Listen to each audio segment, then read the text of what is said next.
Hello, everyone. I am Codie Sanchez, and I'm getting kind of accustomed here to seeing all of your, or I should say, seeing all of your beautiful faces from Arcview every couple of weeks. And I sort of just wanted to start off by saying, first of all, thank you for letting us into your homes these days, wherever you may be. If you don't know me, I'm a partner at Entourage Capital. We're one of the first venture capital firms in the space and sort of focus on turning cannabis companies from early stage into the industry leaders in the space.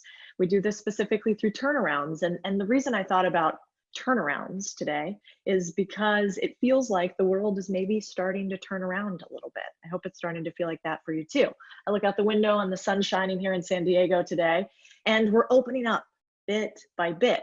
And it's reminding me not only that the sun is starting to shine in many locations, but how lucky we are to be alive another day above ground. It's actually National Nurse Day. If you didn't know it, couldn't have picked a better time in the midst of all this chaos. And I think it's worth all of us saying a big thank you to the nurses out there. And I know there are hundreds of you on the line who play in another essential services industry. That is the industry of cannabis. So thank you to all of the workers that are doing the essential work, that are coming to work every day and risking some safety in order to continue to provide wellness to the world around us. A big thanks. Now, this also got me thinking that, there's a saying that great times are great softeners, that abundance, and in fact, can be its own obstacle. Why? Because you grow complacent and you stagnate in a way that crises don't allow you to do. And so I think there's no better motivator than survival and an extinction level event for an industry and maybe for even us humans. And if that's true, we've certainly seen a trial by fire over the last couple of weeks. We've seen what I believe is the great call of our generation, of each of us here today. And in that vein, I thought I'd challenge you before we get too much into the mix here. Maybe even make a few of you uncomfortable. Hopefully you're willing to tread the, let's call it untrod path together. I'd like to reframe our mindset a little bit today, to view this tragedy and difficulty around us as an embedded opportunity, an opportunity to strengthen. If we can't change what's happening, why not choose to grow from it? And to strengthen our mental ability to perceive change as a catalyst for growth. There's a great word for it. I don't know if you've heard of the word Sangfroid, which essentially means unflappable coolness under pressure. And so that's what we're going to talk about today, building our Sangfroid and giving you the tactics to do just that in this industry. The beautiful part about all the content that Arcview is providing is that we're giving you real tools and tactics to be investors, business leaders, and business builders in this industry. But we couldn't do that without a sponsor. And so first, I want to take a few quick seconds to just say thank you to our sponsor, NewTropic. They're a leading contract manufacturer based in Santa Rosa, California, tough place to be headquartered. And their partners and clients are people we all know. People like Old Pal, shout out to Jason and crew. NorCal Cannabis, also Garden Society. Have to admit, I think their chocolate rosettes are one of my favorite edibles, and other names like Biscotti and Stone Road. So we're excited to have NewTropic's co-founder and CEO, Alex Rowland, you've probably seen him around Arcview before, joining us as an expert panelist for this webinar.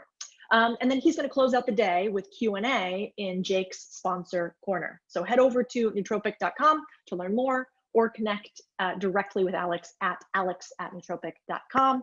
He's the guy you're about to see on here shortly with a really great beard, which I told him earlier while he was in the waiting room. So a big thank you to NewTropic. Make sure you support the sponsors that allow us to bring you all of this content. All right, for those of you that don't know, here at Arcview, we have one goal. That is to be the network for angel investors, early stage investors, and companies in the cannabis industry. We've been doing it since the beginning. And we strive to bring you these opportunities and deal flow and knowledge that grows your wealth in this industry, as well as grows the industry exponentially. We kind of think as one grows, we all grow. And so many may think that since cannabis sales are up, let's call it 78% year over year, according to Akerna, and new consumers are up in the hundreds of percents, and we've been labeled an essential service, that the living in cannabis is easy these days. But for those of us in the industry, and if you've ever managed a business with exponential growth, you know that it's a little bit like hanging on to a rocket ship. Let's call it slippery, to say the least.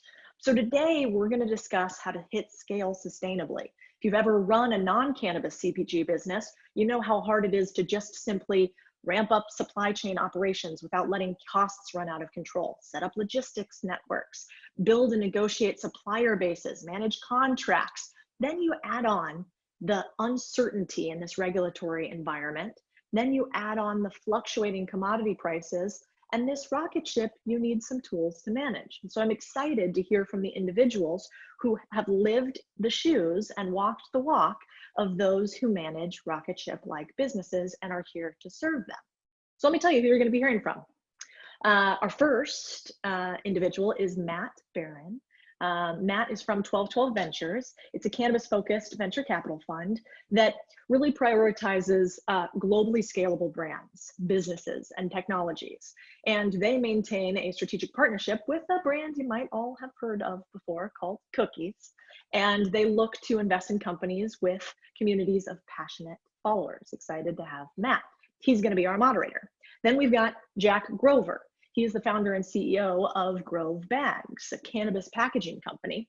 They sell their Terp Lock packaging SKUs in all 50 states and 14 other countries with over 500 clients. So I bet he knows a thing or two about logistics.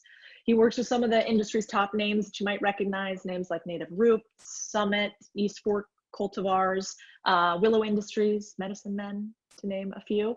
And then we've got Alex Rowland from NewTropic. Alex, as we mentioned before, is the co-founder and CEO. And if you don't know them, they're one of the largest cannabis manufacturers in California. He's also the chairman and CEO of A&P Holdings, which is a diversified debt and equity investment operation and consulting firm. So Alex is obviously super bored with not a lot going on. And he's the co-founder of Ensemble Brands, a cannabis brand accelerator. He also, prior to cannabis, like many of you on this, founded companies in a different sector. This one happened to be advertising tech and saw an acquisition of his SaaS company then, US Power Solutions, which focused on the deregulated energy market. So with that, my hope here today is that you leave with tools and tactics to manage through this crises. That when we think about the crises, we think about building our inner and outer capability to manage through difficulty, and we maybe, just maybe, give this all a lens of opportunity as opposed to constant problems. So with that, Matt, I'm going to let you take it away. We're ready and waiting to steal all of your best ideas. There you go. Codie, such a pleasure. Thanks so much for the introduction and the perspective on the industry. A lot to be excited about. So as Codie mentioned, I work for a venture capital firm called 1212 Ventures. We work very closely with the Cookies brand. And my interests in supply chain are really zeroed around our fundamental thesis, which is that there are brands and businesses and people that are standing up businesses rather, that can be scaled, that have communities of passionate followers at a very micro or local level, but with the right supply chain and with the right supply chain partners and vendors and technologies, can meet the demands of international markets. So the opportunity to sit and moderate this panel is something that I'm very excited about. And with that, I would love to open things up for Alex and Jack to give brief introductions of their business, and then we'll dive into some specific questions for each of them. Alex, do you want to kick things off with just general comments about NewTropic and what you guys are up to? Yeah, Matt, appreciate that. First of all, congrats with Cookies. It's a great brand, and you guys have been killing it out there. So it's a great job with that. So NewTropic, I think, most simply put, is we don't cultivate and we don't retail, but we handle pretty much everything else in the middle of that supply chain, right? So we procure biomass on behalf of our clients. We do everything from packaging flower, making pre-rolls, to have a type 7 extraction facility. So we'll do high-end concentrates, distillate, isolates, tinctures, topicals, pretty much you name it. We're in the business of manufacturing those products exclusively for third-party brands. So it's a little bit different, I think, than some manufacturers. They might have their own brands that they manufacture for, and then they'll take some excess processing cycles and manufacture for third parties. We are only focused on manufacturing for third parties. We don't do any of our own brands internally. So you can look at us, when it really comes down to, we're almost like a quarterback in the supply chain. We coordinate with farms to make sure we've got enough material coming into the supply chain. We process that and turn it into these products according to the specific specifications of our clients, right? We're made to order. We're not just making products by default and slapping labels on it.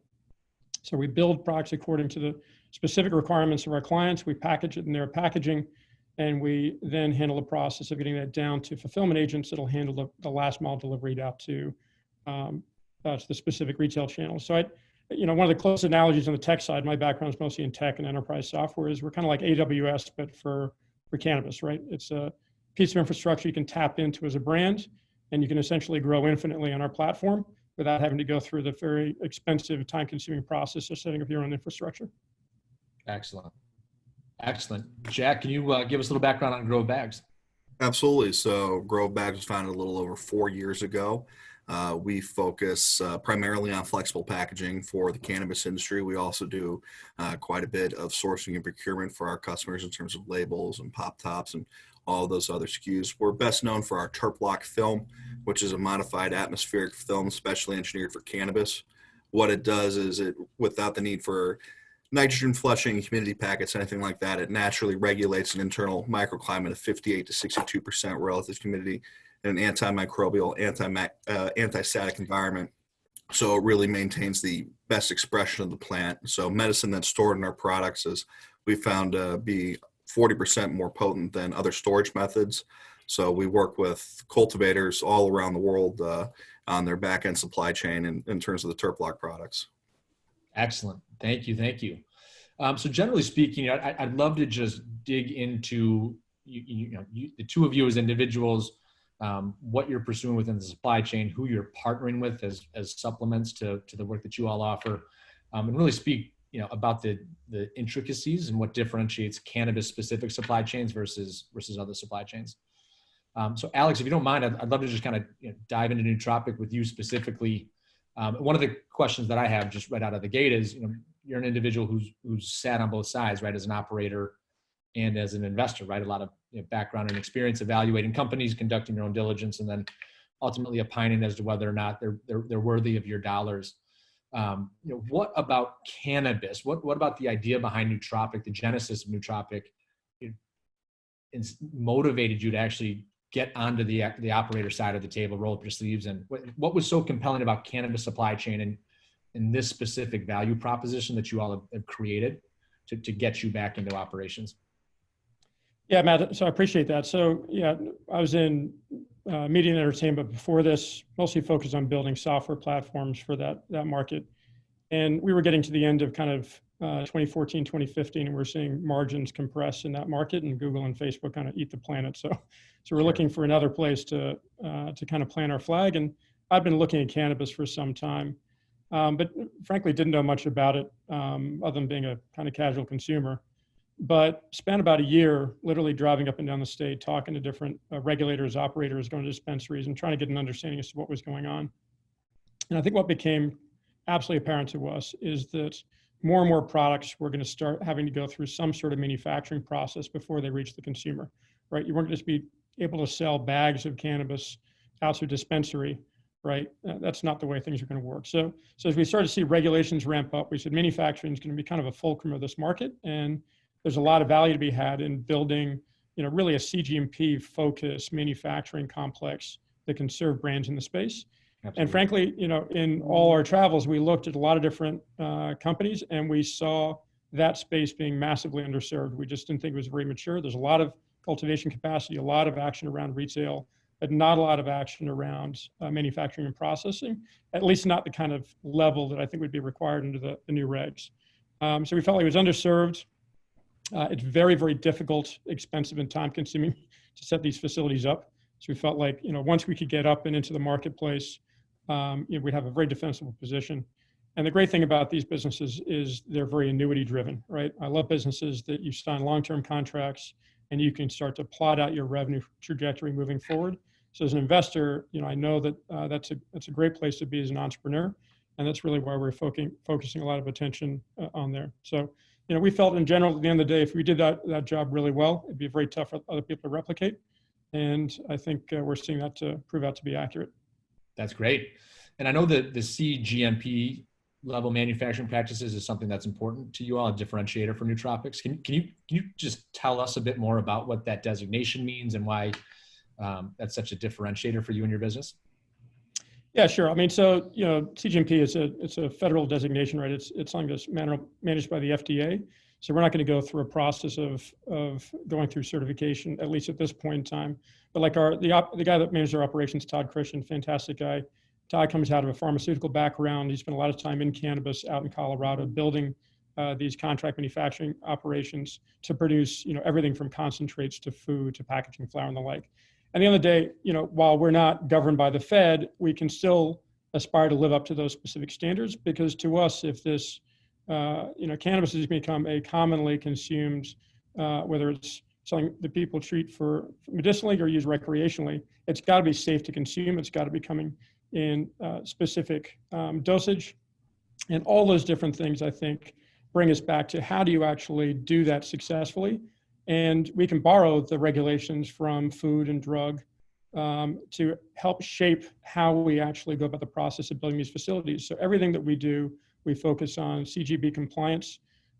So that's, if you look at our facilities and, suggest folks do come up and see us at some point in time, you'll see the level of expertise and effort we put into making sure those facilities are executed at that kind of level. That's great. Obviously, the topic of the day is sort of how businesses are reacting to or being agile around COVID and COVID-19. Can you speak to a bit to how you all have evolved in the current economy, as well as how these changes might last into the future once a vaccine comes through, or we see more light at the end of the tunnel? COVID on co-manufacturing, extraction, sourcing, shipping. Your perspective on those items would be very interesting. Yeah, certainly. I mean, I'm sure Jack must be killing it right now. Is packaging, especially sourcing domestically, has become a big issue. I think for us, we just really started operating in the last 4 or 5 months, so we haven't seen. We kind of grown up in this environment, so we're not seeing much of an impact. But definitely, we've seen over the course of the last year, even some of the tariffs starting impacting how people are sourcing packaging supplies and bringing those into the country. So in general, I think people are starting to source more domestically and sort of focus more attention on how do we ensure security in that supply chain when it comes to packaging. All these things ultimately have to come in a package to that consumer. And kind of from a macro perspective, I think that obviously delivery is really exploding. I always feel like we're kind of living 5 years in the future all of a sudden, where everything's getting delivered to the house. It's a trend that I think was already starting, but it's just dramatically accelerating in this kind of environment. And I think this is going to stick around long enough that a lot of those consumer behaviors are going to be shaped somewhat permanently, right? So I think people will still go into stores, but I think you'll see, the growth that's taking place on the delivery side of the business stick around permanently. Excellent.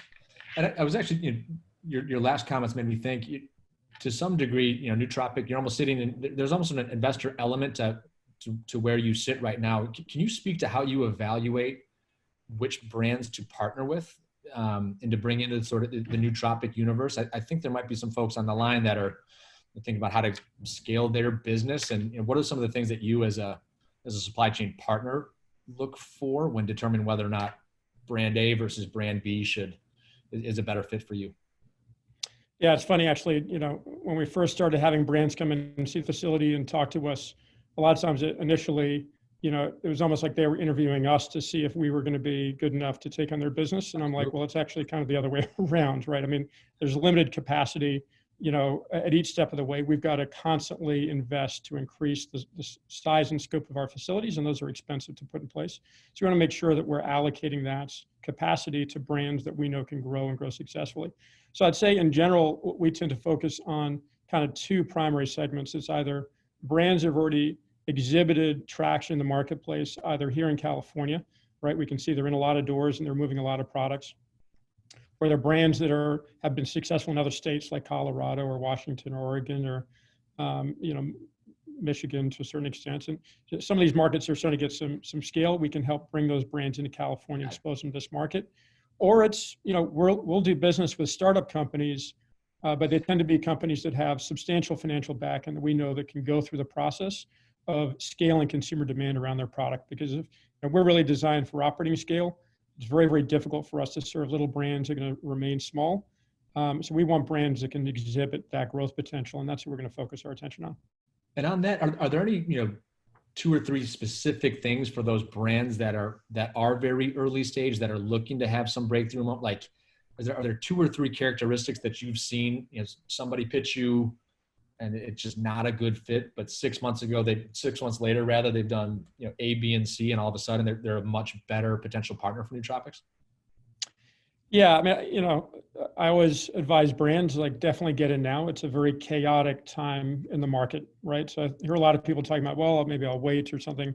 I think now is the perfect time to get in. I'd say that, one thing you definitely want to focus on, if your goal is to get into a lot of retail dispensaries very quickly, right now, the nature of the market is it's very price driven, right? Consumers, especially in this type of environment where a lot of consumers have less disposable income, price is going to drive a lot of those decisions. So I'd say in 80-90% of those purchase decisions, it's a consumer sitting there saying, how much THC can I get for my $20 or $40 or what have you, right? So price is a very big driver.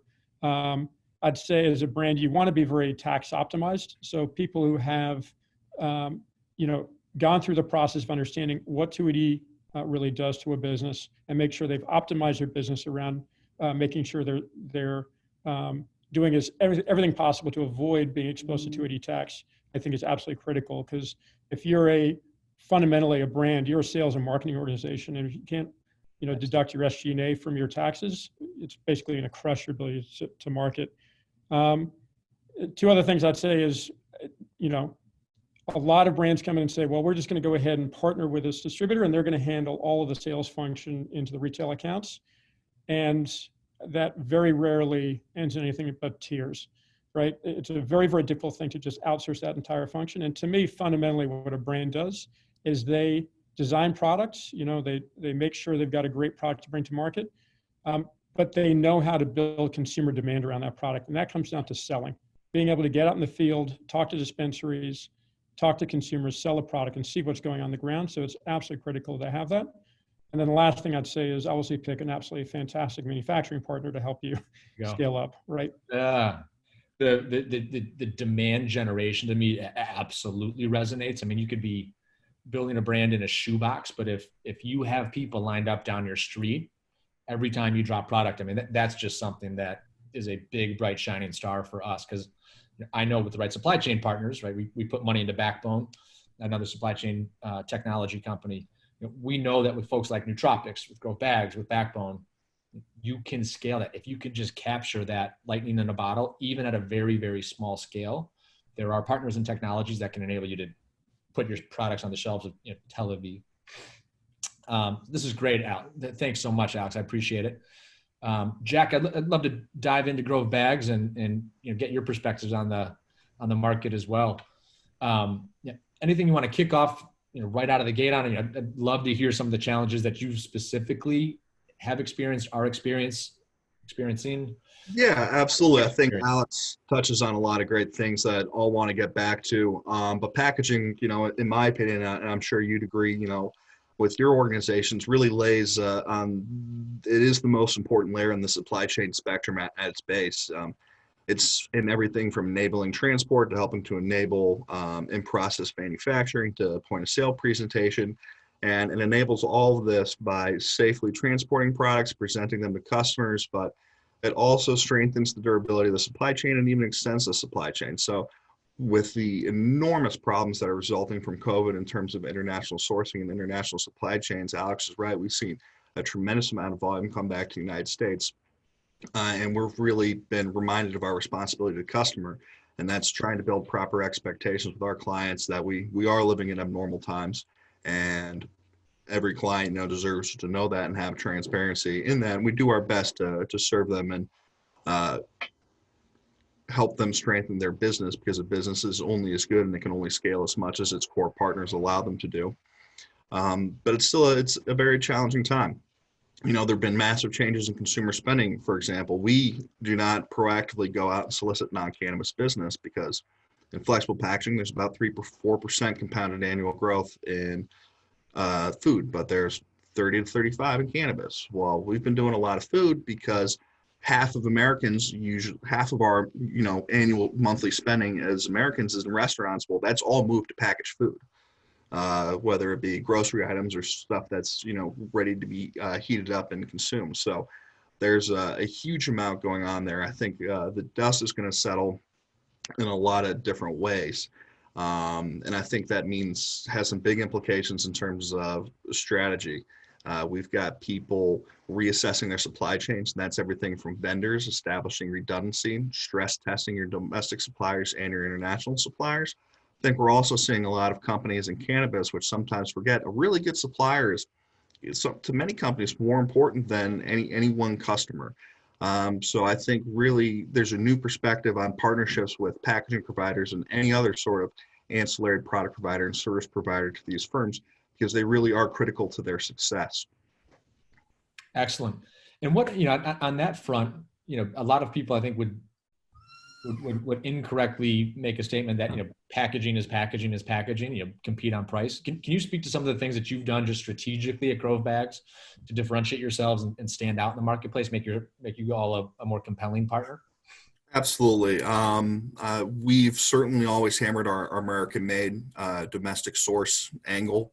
That's been huge for us. We've recently invested in a lot of digital printing, which allows us to do quite a bit in terms of tracking and tracing, and also counterfeiting for our partners and our clients, which has been huge. Digital printing is something we'll see more and more across all industries. Is particularly, limited edition, limited release products. It allows us to print on pouches in very small quantities without using plates. We're seeing a tremendous amount of innovation, I think, that's being driven, just to build on the 280E point that Alex brings up in terms of machinery. I think you're going to see a lot less rooms of 50 people labeling pre-roll tubes, and a lot more $300,000-$400,000 machines that are labeling lots of pre-rolls, whether they be at a firm like NewTropic or in-house at maybe a more vertically integrated brand. That's going to be extremely common, because not only can you amortize out that machine, not only can you get financing for it because it's a hard asset, you have advantages there in terms of your taxes that you don't have under 280E with labor. So that even furthers that entire process, I think. Yeah, absolutely. The counterfeiting comment's really interesting to me too, right? Because you for the most part, right, you can't secure IP or patents around genetics and strains and things of that ilk, but you can around logos, right? You can around branding, you can around the bags. So Grove's ability to really sort of stand in the face of counterfeiting, right? Really, help those brands stand out on shelves. That's pretty compelling. In terms of COVID and its impact to Grove Bags, how have you all changed in the short term, and do you see any of those short-term changes actually extending into the future, long-term, for you all? Absolutely. I think we're looking at the beginning of a substantial shift in terms of the way we do things. Alex was talking a lot about people sourcing domestically. I think we're going to see a whole insourcing movement where people are trying to bring their supply chains back domestic for durability and security in those supply chains. And that's not just counterfeiting, because cookies, preeminent brand, I've seen a lot of counterfeit cookies packaging, which is a problem for prominent brands like you and many others. The advantages of digital printing and being domestic certainly cut down on things like that. And I think it's more pronounced in cannabis because we're so restricted on traditional types of marketing. Our packages really are our brands and are our billboards. That signature cookies bag with the way it looks and feels is in many ways your billboard. Absolutely. That's a great point. And before we, kind of regather as a tripod, Alex had some thoughts on things that brands can do to compete and get off to a great start. Can you lend some of your perspective on what brands, businesses can do to be a particularly attractive partner to Grove, what they can do to outcompete in what is a hyper competitive industry? Absolutely. I think any entrepreneur that's enthusiastic about what they're doing, whether they're with a major firm that is widely recognized as the next major CPG player in cannabis, or someone starting up, we try to treat them all the same, because they are ultimately all the same. They all are passionate entrepreneurs on a mission. I would say from a customer point of view, if you're an entrepreneur looking at our part of the supply chain, which is packaging, it's a very important part because it's directly related to your brand and your ability to safely and compliantly and consistently deliver products to customers. If you have a supply chain that you've really ignored and you're just handing off tickets to your supplying partners, so you don't really have a relationship with them, or you haven't invested in your supply chain in that manner, you might have had huge problems with COVID. And instead of using nice, well-branded bags, you're using something that you're slapping a label on, and your customers, who's used to this beautifully branded bag, is saying, hey, well, what is this? This is different. And it diminishes the brand value. Great packaging and great processes are what helps us really advance this industry. It's what allows us to have consistency, particularly in a product that degrades and its chemical structure can change as terpenes degrade, like cannabis. So great products that allow you as a brand to deliver exactly what you intended to your customers in a beautiful package and strengthen that relationship with them, right? When Steve Giangelo, who's one of my heroes in the industry, talks about the relationship people have with cannabis, when a patient goes to the park and they take your pre-roll with them, and they've usually got terrible arthritis, but they smoke your pre-roll and they enjoy the sun shining on their face and they have a relatively pain-free walk in the park, your brand should be prominent to reinforce that relationship. That's excellent. Yeah, packaging, fundamentally, just want to say, view it as an investment, not as a nuisance expense, because it absolutely is an investment. Oh, absolutely. Yeah, no doubt. I mean, catching people's attention and really delivering on what your brand differentiators are massively important. I'd love to bring Alex back into the discussion. Jack made a couple of comments around technologies and innovations that he sees that are reshaping the cannabis supply chain. Can you opine on that as well? What technologies, innovations are you seeing beyond counterfeiting measures, machines, lower cost machines that can do more limited exclusive drops? Anything else you're seeing, Alex?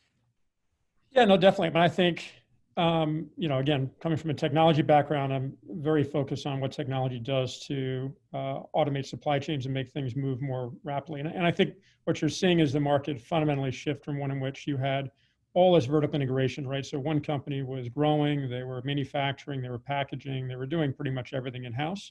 So I think you're starting to see that supply chain disaggregate and people start to really specialize. And in that case, you have to have this deep coordination between all the different parties in that supply chain. And to me, having software wrap around that such that you don't have interruptions is absolutely essential. So a lot of what we're focused on right now is how do we bring more technology to that process, both in terms of deploying an ERP system, but also building technology around that to suit our specific needs and to do things like forecast accurately. Like how do we forecast demand down to the individual retail account such that we can provide a very good look back to the brand so they know exactly how much packaging to order or how much biomass to purchase, all these different decisions that go in. So we get much, much closer to shortened turnaround time and fresher product getting on the shelf. All that stuff is absolutely critical. And I would definitely echo what Jack was saying around equipment and automation. There's a lot of process that's gone into people starting to look at how do we automate a lot of these things. There's some things that are still very, very difficult to automate in cannabis, but there's a lot that can be automated. And I think we've seen an explosion in the number of companies and the kind of, I'd say, fit and finish of the machines and equipment they're putting in the market to help automate these processes, which is helping us scale and drive those costs down. Sure. Jack, any other technologies and innovations that you're excited about that you see starting to blossom now? I'm seeing on the edible side of the business, which is a hugely important part of the industry to us and to everybody. I'm seeing what's exciting is more investments in formulation and consistency technologies. And what I mean by that is a lot of cannabis kitchens, even with some pretty big recognizable brands, still more closely resemble, your grandma's kitchen than they do a food production facility. And the only way to have an encompassing brand that has consistency and has trust is to really dial in those formulations. So if you're a multi-state operator, you have the same consumer experience that you have with your brand in Arizona or in California that you do in Oklahoma or Illinois or Florida. And I think that's a pretty huge thing, because as we try to move forward and be more like other industries, if you go to McDonald's at 6 a.m. in Anchorage, Alaska and get a cheeseburger, and you go to McDonald's at 6 p.m. in Miami that day and get a cheeseburger, they're going to taste the same to you. And that's trust and consistency that McDonald's, question the nutrition of the food and whether or not that's rightfully earned. But it's there because of consistency and reliability. And I think in terms of formulations, dosing technology is really dialed in production technology and equipment on the edible side of the industry.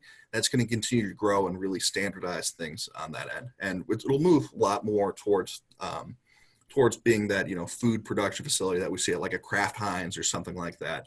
And one SKU that we're noticing that is selling more and more and more, flow wrap. A lot of companies, once they hit what they believe is an appropriate size, will move into flow wrapping. We've recommended to some clients that have been, having their staff manually bag product, saying, hey, we noticed you're ordering about, X number of bags. Have you ever thought about something to automatically weigh out the flour and bag it and pouch it for you? These are all things that we're going to be seeing happening more and more, particularly as consolidation happens in the industry and we move towards a unified national market. That's great. That's excellent. So, in advance of this, of the panel, the highest volume of questions were all related to supply chain financing. Can you all speak a little bit to, supplier financing? There's a very complicated flow of cash through the entire supply chain. Can maybe Alex, you can kick things off with how you guys think about AR, AP within the work that you do? Yeah, it's the thing that is killing countless companies right now in this space, right? It is, it's a very difficult thing to master. So, again, and this goes back to, I think, the very nature of kind of federal position on this, in that most of the institutional investors, banks, and equity sources, debt sources that would normally serve an industry like this are just not here, right? So that drives, if you've got less supply of that type of capital in the marketplace, it drives those rates up. And most people think, cannabis, it's full of margin. They haven't spent any time in the cannabis supply chain. It's a very, very tight margin business. Every step along the way is very, very rational. So very steep financing costs can really do a number on a lot of different companies if they can even get access to it. So one of the things that, we've been really looking at, because, we've seen this over and over again, a brand will launch, they'll start to get some traction in the marketplace, and they're thrilled because they're scaling their revenue very quickly.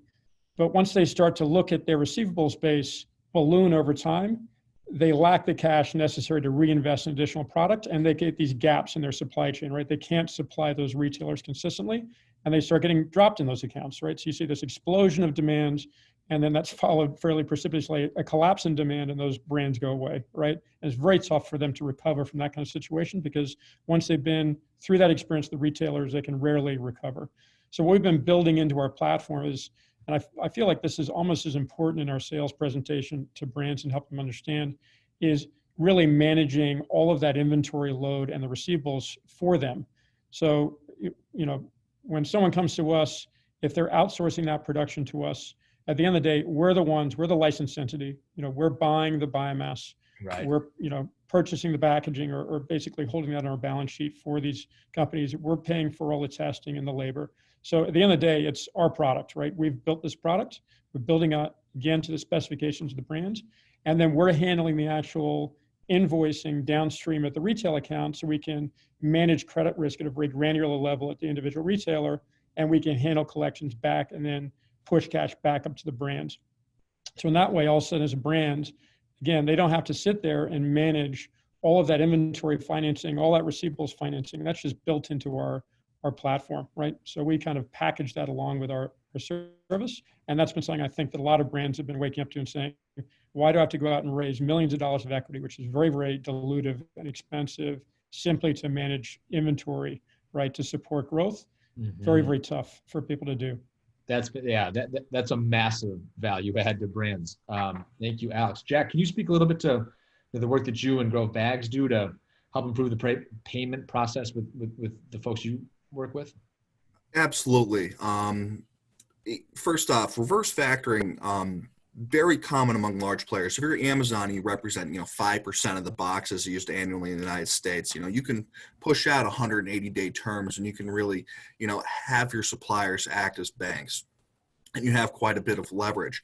But in the overall real scheme of things, and I think for a lot of entrepreneurs in the room today, reverse factoring isn't that common. For transactions like ours, packaging, things like that, really only represents about 3% of those transactions that happened in 2019. And Alex raises a good point. It's also very difficult because of the way cannabis is treated federally. So there's very few partners for us to get these types of payment terms for our clients, because obviously being a smaller firm ourselves, we can't finance the operations of some of these larger chains, but what we can do is bring partners in that do offer that type of program that allow ourselves, our client, to have a financing program where we send them inventory just in time, and we really integrate with the company to make sure their supply chain is preserving cash, but also still getting great packaging in time that really presents the brand well. That's been a huge value add.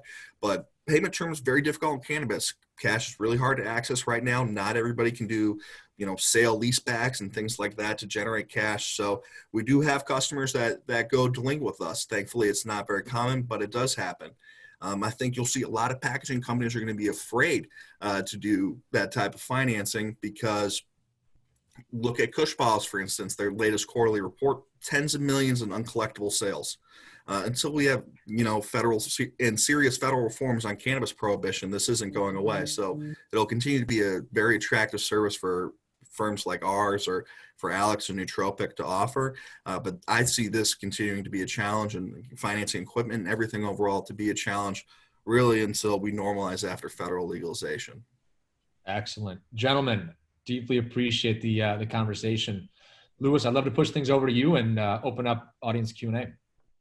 Absolutely. Thanks so much, everybody. No, Jack, you can keep your camera on, and Matt and everybody too, because we have questions for you, right? And so people in the audience, we are going to set aside about 10, 15 minutes for Q&A, and unfortunately, we won't be able to get to all of your questions. I know some of you have been writing them in as we've been talking here, because there's over 400 of you. But we will be posting them to the Arcview LinkedIn Lounge, which you can learn more about at arcviewaccess.com, and we'll be posting some of the questions that we aren't able to get to there. So first thing, I want to pick up actually on a point that we just ended on, and that is and that's this idea around different cannabinoids, particularly CBD. There's been a couple of questions around CBD products and how that works through the supply chain, because it's pretty interesting. Unlike the THC side of the cannabis space, where it's very much state by state and very local, the CBD side of the industry gives us a glimpse into what a nationalized supply chain could look like, as we also look to activate and learn more about the other 100+ cannabinoids that the cannabis plant contains. So to get to the question, for companies that sell CBD products in the USA, what are a couple of traits, and this is for everyone, what are a couple of traits that they should look for in a CBD white label manufacturer that other manufacturers might not have? And as a follow-up to that question, does the current market show preference for private label or white label CBD products in terms of consumer demand? Alex, let's have you kick things off.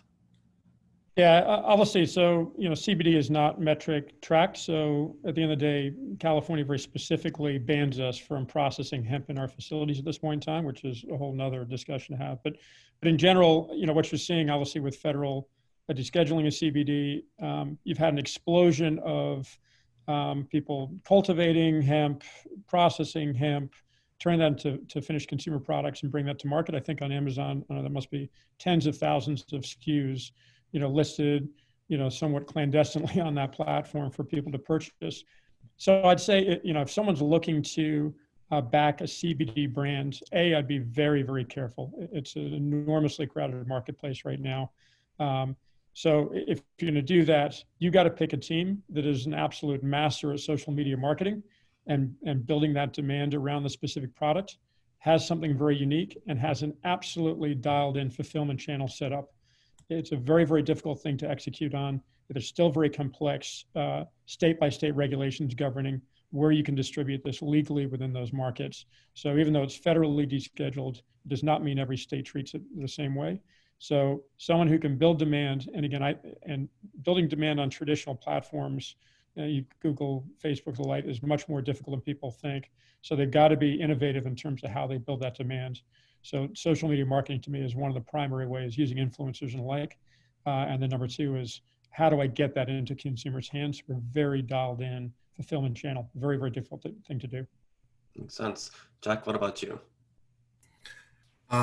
Really, I think Alex hit the nail on the head. I'd be wasting everyone's time if I tried to rehash it.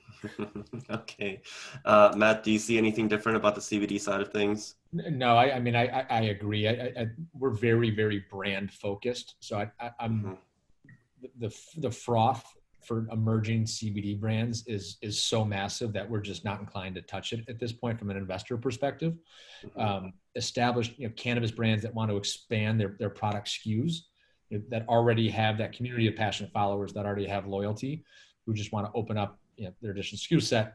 I'm more inclined to back something like that, but generally speaking, it's way too commoditized and no breakout stars. All right, makes sense. Thank you. Another question for everyone here.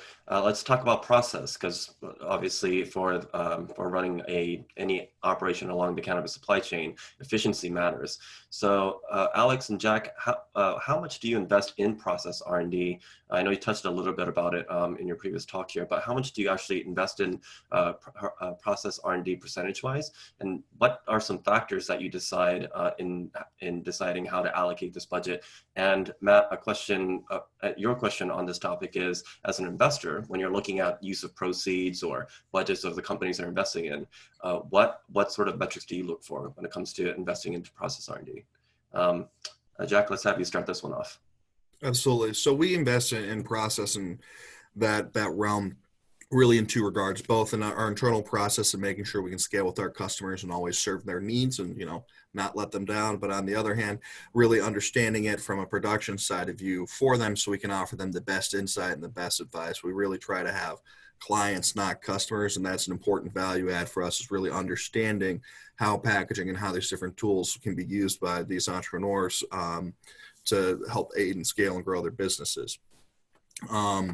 That being said, I think there is really a huge emphasis right now on automation technologies, and I think we're going to continue to see that happening. I really want to hammer that home. You're going to move from those rooms full of people working to more of these automated machines, less like grandma's kitchen, more like a commercial food facility. Yeah, and I'd echo that. I mean, I think, especially again, given the consumer focus on price, almost above all other characteristics of these products, sometimes getting that efficiency in the supply chain, actually, in the production process, how do you squeeze every penny out of that is critical. And I think a lot of people, a lot of brands specifically, come to market and they design packaging in a vacuum, right? They decide, okay, I'm going to have the most, noticeable package, and they don't talk to the manufacturers actually going to assemble those packages and get them to market. And sometimes you can double or triple your unit cost simply by having packaging that's way too complicated. So I'd say, we look at automation in our supply chain. There's certain things we can automate very, very easily, and we can get those costs per unit down precipitously. But if behind that is sitting a completely unique packaging that requires 15 different touch points, there's not much we can do about that. That's just the way it is. And it's also very expensive because it consumes lots of space. You wind up having to use a lot of people to do that. And especially in this kind of environment with COVID, they've got to be 6 feet apart. So our capacity to take on very complex packaging is limited. Okay, makes sense. Thank you, Alex. And Matt, what about you as an investor? What do you look for? From an investor perspective, I'd say that I'd say it time and time again, but we prioritize those brands with, hyper passionate consumers, loyal consumers. For us, brands are not created, to Alex's point, brands are not created in a vacuum. I'm not attracted to brands that were created on a whiteboard after looking at male, female, old, young, rich, poor demographics.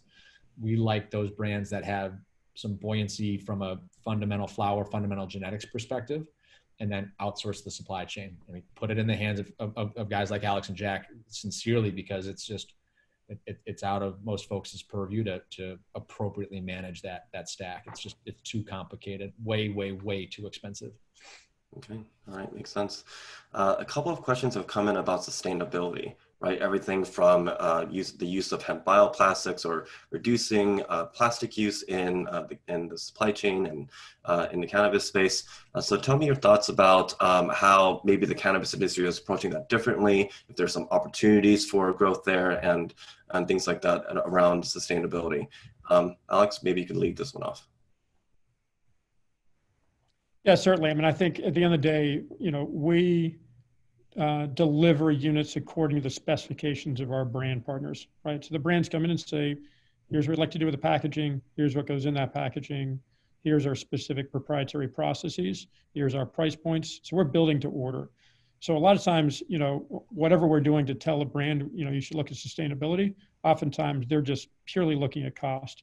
So what I'd say is this is really more about us working with folks like Jack to say, here are some options and how do we drive these unit costs down to a point where maybe they'll spend 150% of, a non-recyclable unit or something that doesn't have the same level of sustainability built into it. That's something I think can get people's head wrapped around. But part of it is actually getting manufacturing scale on the part of the people who are producing these sustainable items. Mm-hmm. Jack, what about you?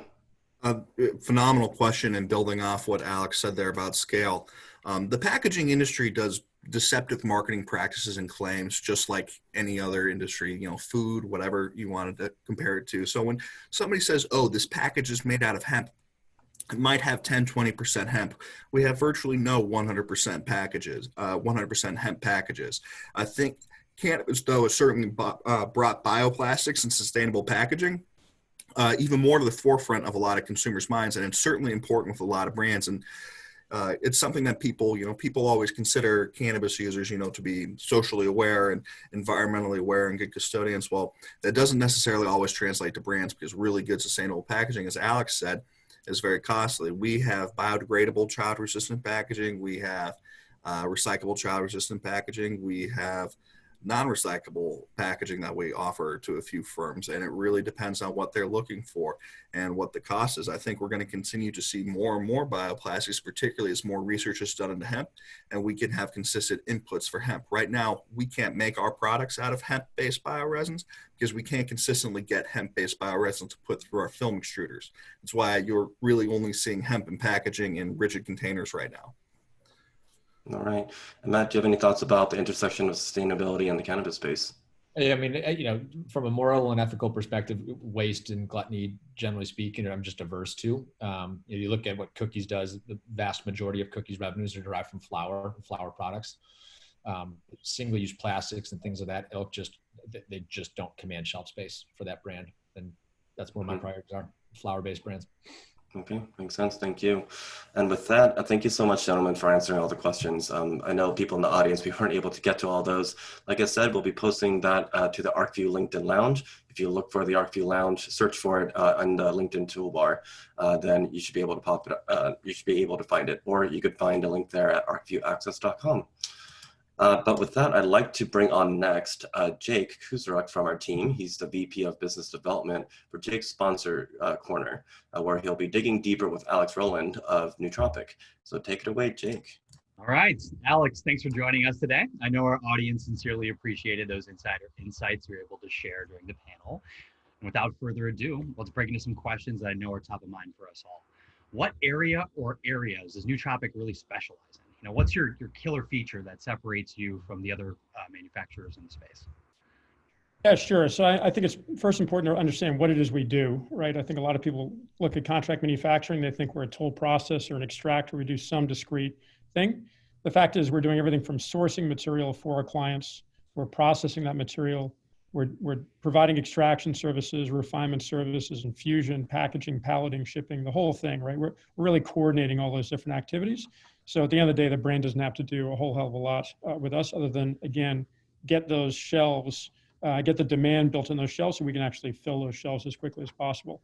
But I'd say, what winds up coming up over and over again with these brands is, and brands fall into different camps. Sometimes it's brands coming from out of state, right? Or they're a Prop 215 brand that never got through the licensing process. So they're looking for someone to go ahead and get them up and running. So I think it's most of what they look at is the quality of the facilities and the quality of the team we put together. They come in, they see what we've done, the kind of the buildings we put together, the kind of operating scale we have. They meet our operational folks and our sales team. And, I think they're coming away impressed with the professionalism and the investment we've made to make that stuff work. At the end of the day, it's for people who are already in the market and who have been operating under their own manufacturing license as a brand. a lot of times it's about variabilizing fixed cost, right? They might be in a situation where, they've built their own manufacturing facility and they're in a very tough position. Now, they built a very small facility, not knowing how to project their growth, and they just have maxed out, right? They can't expand any further, or they overinvested and they're carrying a huge amount of CapEx, and it's going to take them years to build into that capacity. So I think a lot of those brands look at us and say, it's great. I get to simply pay on a per unit basis for all this infrastructure, and I can get that off my P&L and get rid of all that fixed cost. So I think those are huge. And then the last one is, again, providing that ability for us to carry that inventory and those receivables on our balance sheet and free up cash so they can focus, again, both mental effort and financial effort on building demand around those products rather than just simply servicing inventory loads. So you also assist with packaging, compliance, sourcing, logistics, testing. That's a game changer. Why are so many top brands chomping at the bit to work with you? I think it's going through a lot of those same issues, right? We've had multiple brands come in who have been struggling with this issue for a long period of time. And in many cases, it's costing their business, right? They've actually been kicked off the shelves and they've been unable to successfully relaunch those products. So we feel like there's some great brands that we've been approached with certainly recently. They're saying we've been looking for this kind of solution for a long time. Again, going out to the manufacturers, seeing what they've built and being, very reluctant to hand over, in many cases, a product that they've spent years refining and getting to a point that they feel really comfortable with. So it's for a brand, it's the ability to plug into someone like us that's got a professional organization with a well-developed facility that's got operating scale, but will actually develop and build a product that really adheres to their SOPs and their proprietary processes that's not competing with them, right? We get this over and over again. They may have outsourced that process to a competing brand because they can't do it themselves. And that competing brand, that's a hobby for them, right? They might do it the evening shift, or they're just not focused on servicing the requirements of that brand. All those things together, I think, have made it a very compelling picture for these guys. All right, well, I want to throw in a fun one here as well. What's the most unique product your team has been approached to produce? Yeah, so this is actually a fairly recent one. A lot of times brands come in and they want their pre-rolls and their packaged flower and their vape carts and the like. But we started to see definitely some more unusual ones. I think we start to see some other brands come in from other vertical markets. So the most recent one was someone looking to produce a shisha, basically for smoking in a hookah, which was, I thought, pretty innovative. And it's actually coming out of a brand that's, they're already doing like $400 million a year of revenue. So it's a very, very large business. I never thought that business was that big. But that's a very interesting brand that we're hoping to be able to work with. Yeah, huge market opportunity. What are NewTropic's core needs right now? Securing new clients, expanding operations to service new types of products, fundraising? All of the above. The funny thing is, we always want more clients. We want more growth. Clients fundamentally haven't really been our primary problem. If anything, it's, most of what we've been struggling with to date is how do we onboard those clients successfully, adopt their practices. In some cases, we'll literally hire all the employees from that brand that have been working in their own manufacturing and bring them into our facility and buy all their equipment and essentially replicate their facility within our shop, right? Again, kind of fidelity to the specific processes that made them successful in the marketplace. We want to keep that. But that means we've got more facilities. We need to get those facilities online. We need to go through a fairly lengthy process of local permitting and state licensing to get those things active. So it's, a lot of our capital requirements are CapEx focused, which is how do we project our demand out into the future and make sure we have the operating capacity to serve. So right now clients is part of it, but most of what we're looking for is, we're out in the process. A lot of it is raising debt right now. It's that inventory and receivables financing. We can consolidate that in our enterprise and kind of spread risk for those investors. So I think that's been attractive for some people. And then it's raising enough cash to cover, we've got a little bit more OpEx to cover here until we get profitable. So we are going to raise a little bit more equity, but most of it's debt. Excellent. Well, I am confident we'll have attendees listening today who'll be interested in connecting with you directly. To close things out, what is the best way to get in touch with you? Sure. Email is alex@newtropic.com. So NEWTROPIC, or my phone number is 415-867-8687. All right. Well, thank you, Alex, obviously, for joining us today. And big thanks to Nootropic. And once again, that's alex@newtropic.com. Nootropic.com is the website to hit them on. And as a final closer, we're going to kick things back over to Codie Sanchez to wrap up today. Thank you once again. Thanks, Jake. Hello, everyone. I think you can hear me. I hope you can see me. There we are. So hopefully you have found a lot of value out of this. I certainly have. I know there's going to be a survey popping up right now, so feel free to give us a little bit of feedback and a poll there from Lewis. So thank you, Lewis. I think, one of the things I took away from this presentation is the road to success is certainly paved with mistakes well handled. And if you can learn through somebody else's mistakes on their dime, that's probably a win for everybody involved. If that's true and that all business is problem solving, we hope we gave you the tools to solve the problems, or maybe should I say the opportunities facing you today. So let me give you some more fun information so you can drop even more knowledge bombs on those beautiful brains of yours. If you don't know, next week there is a webinar on Wednesday, May 13th, 1 p.m. Pacific, 4 p.m. Eastern time. This is an Arcview Access Elite. So that means this is for members and your invited guests. We're going to hear from several companies and from our partners at the Collective Fund. These are opportunities to invest and see some of the innards of companies, real details on what's going on inside cannabis companies today. If you're not a member, you definitely should think about it. I want to make sure you know of a couple different ways to get involved. If you want to join, you can email sales@arcviewgroup.com to become a member. Also, near and dear to my heart, we're relaunching the Women's Investor Network for Arcview members and invited guests. So same group, sales@arcview.com if you want to hear more about it. Another item on the list is you should check out arcviewaccess.com. That's where we share the replay for this episode. And you can go to the Arcview LinkedIn Lounge. So that's where the community stays connected, shares information and insights, talks about which investors like us are the really amazing ones, or maybe all the things that I do wrong that tick off companies, and also talk about all the deals that they've done one way or the other. Most importantly, maybe for you, for those 30 some odd questions therein, that's where the answers will be. So if you didn't get your questions answered today, go check it out in the LinkedIn Lounge. You can also learn about the newest report from Arcview Market Research, which is the State of the Legal Cannabis Markets, 8th edition. It's actually just released today. So go to arcviewaccess.com for more information, get your copy, and check out what is going on in the world of cannabis so you have an unfair advantage from an information perspective.